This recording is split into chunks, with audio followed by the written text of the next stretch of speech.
Assalamualaikum warahmatullahi wabarakatuh, sahabat teknisi HP Banua dimanapun kalian berada. Saya doakan semoga kalian selalu dalam keadaan sehat walafiat, di dalam lindungan Allah Subhanahu wa Ta'ala, dimurahkan rezekinya, dipanjangkan umurnya dalam keadaan iman dan takwa kepada Allah Subhanahu wa Ta'ala. Amin ya rabbal alamin. Oke, pada kesempatan hari ini saya kedatangan handphone mati ya, pada tipe Realme 5 ini, kalau tidak salah ya teman-teman, pada tipe Realme 5. Nah, di sini untuk keluhan yang punya yaitu handphonenya tidak mau dicas, tidak mau dinyalakan juga, katanya seperti itu ya. Nah, di sini untuk bongkarnya tentu kita akan lepaskan bagian koper belakang dulu nanti ya. Kita cek dulu apakah kebenarannya itu, apakah yang disebutkan yang punya sesuai dengan kerusakannya ya. Nah, di sini saat saya lakukan pengecasan hanya muncul tanda petir yang berwarna merah berkedip seperti ini ya, seperti ini teman-teman. Nah, ini kalau seperti ini tentu yang saya sering alami ya untuk kasus seperti yang barusan kita sama-sama lihat, itu biasanya hanya drop di baterainya saja. Mungkin karena kehabisan pemakaian baterai ya, jadi pas waktu melakukan pengecasan maka tidak bisa. Tentu hal-hal seperti ini memang sering kali terjadi, khususnya pada anak-anak ya yang memakai handphonenya sampai itu baterainya kehabisan, biasanya dipakai keasikan main game teman-teman. Oke, di sini saya panaskan dulu bagian koper belakangnya untuk tipe Realme seperti ini ya, dan pada tipe-tipe yang terbaru handphone sekarang juga kebanyakan seperti ini untuk bongkarnya. Tidak bisa kita langsung lepaskan kopernya seperti yang tipe-tipe terdahulu teman-teman. Jadi kita blower dulu ya di bagian kopernya seperti ini, dipanaskan maksudnya ya, dipanaskan supaya mempermudah pelepasan lemnya.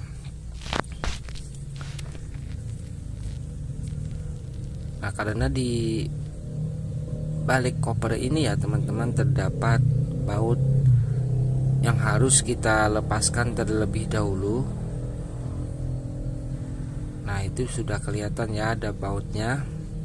Nah, jadi sudah bisa dipastikan ini harus kita lepas dulu, barulah setelah itu kita copot semua bautnya, lalu kita angkat bagian koper belakangnya secara keseluruhan.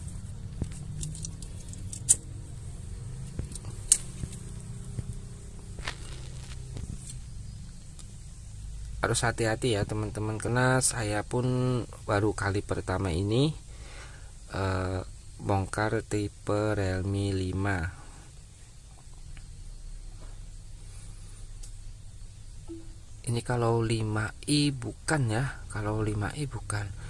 Saya hanya menyebutkan tipe sesuai kata yang punya handphone saja. Jadi mohon maaf apabila kesalahan penyebutan pada tipe handphone. Nah, di sini penampakannya sudah muncul ya. Tinggal kita lepaskan dulu pada baut-bautnya. Nanti saya akan cek di bagian baterainya. Karena untuk kasus seperti ini ya kebanyakan di baterai saja teman-teman. Nah, tapi pada handphone ini ya teman-teman, itu ada retak di bagian glassnya atau sentuhnya, bukan pada LCD-nya. Nah, jadi nanti untuk lebih lanjutnya saya akan coba ya, apakah handphone ini masih berfungsi pada sentuhnya. Karena saat saya tanyakan kepada yang punya handphone, katanya ini handphone punyaan kakaknya ya. Jadi belum bisa dipastikan ya teman-teman, apakah retaknya itu masih bisa dipakai atau tidak berpengaruh pada sentuhnya. Nah, jadi untuk perbaikan seperti ini belum tentu bisa dipastikan. Apabila memang sentuhnya mengalami kerusakan, itu bisa ganti gelasnya atau ganti sentuhnya, atau bisa juga kita ganti full set sekalian dengan LCD-nya. Oke ya, kita lepas dulu semua baut-bautnya.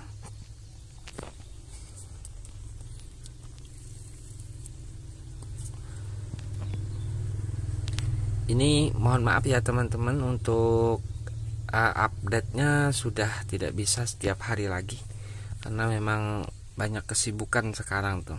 Jadi kalau servis ya servis aja, masih berjalan tetap seperti biasa.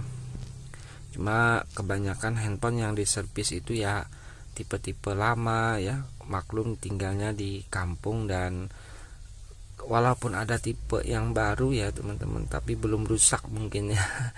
Jadi masih menunggu untuk servisan selanjutnya pada tipe-tipe terbaru. Oke.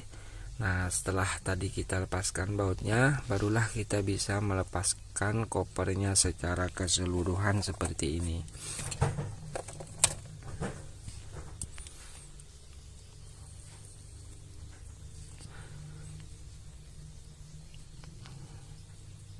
Ini ternyata fingerprintnya tidak ikut di ini ya, tidak ikut di kopernya. Langsung saja di sini saya lepaskan bagian soket baterainya. Nah, ini kita lepas saja ya, kita lepas saja supaya mempermudah untuk melakukan pengecasan secara manual. Nah, ini kita lepaskan saja.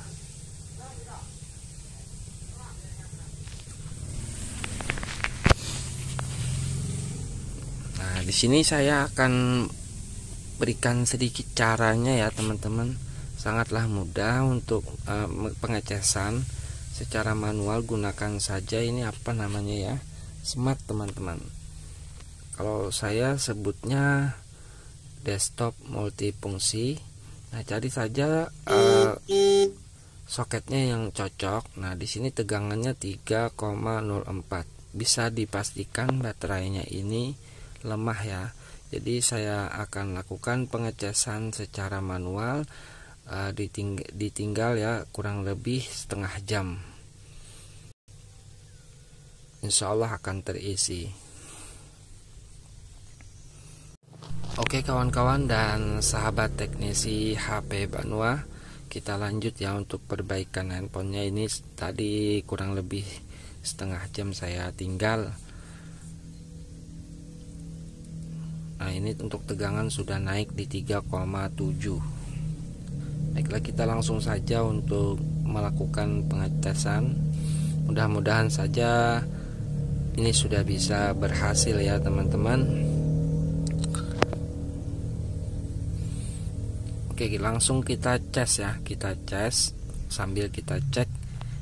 Nah, di sini gambar petirnya sudah berwarna putih. Kita tunggu saja sampai pengecasan berlangsung.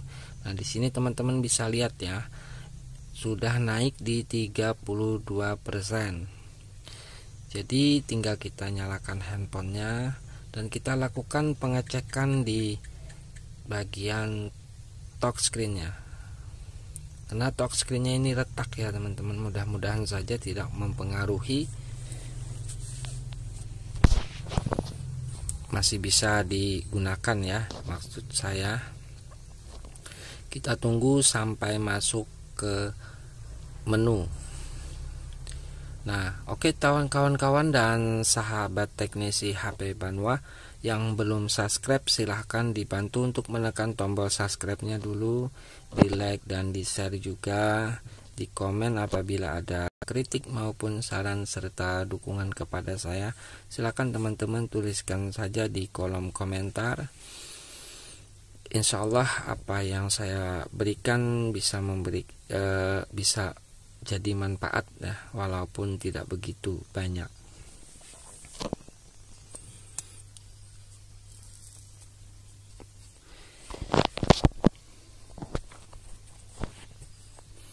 Baiklah, kita akan coba ya bagian touchscreen-nya.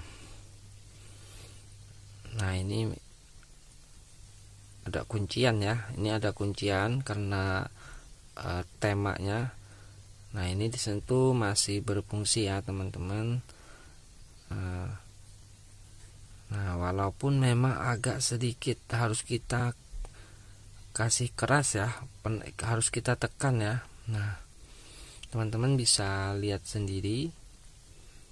Nah, untuk bagian kamera masih oke. Nah untuk menu SMS-nya tidak berfungsi ya, atau bisa jadi untuk pergerakannya lambat ya teman-teman, disebabkan touchscreen-nya mengalami keretakan seperti ini.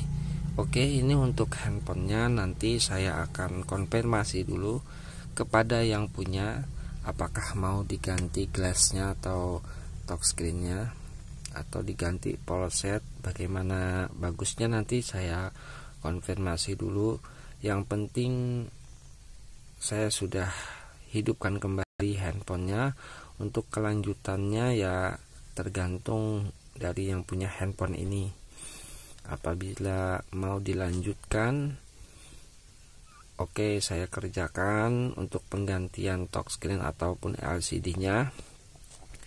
Apabila cukup sampai di sini, ya udah tidak apa-apa. Kita ikuti saja apa yang mau oleh pelanggan kita ya. Baiklah kawan-kawan dan sahabat teknisi HP Banua, pada pertemuan kali ini mungkin hanya ini yang dapat saya berikan ya. Saya pun tidak tahu bahwa kerusakannya cuma hanya di bagian baterai. Tadinya hanya menduga, ternyata benar ya. Baiklah, insya Allah nanti kita akan berjumpa kembali dalam tutorial perbaikan handphone selanjutnya. Doakan saya juga semoga selalu dalam keadaan sehat walafiat di dalam lindungan Allah Subhanahu wa taala. Insya Allah nanti kita akan berjumpa kembali dalam tutorial perbaikan handphone selanjutnya. Saya teknisi HP Banua, sekian dulu. Wabillahi taufik wal hidayah. Assalamualaikum warahmatullahi wabarakatuh. Salam teknisi HP Banua.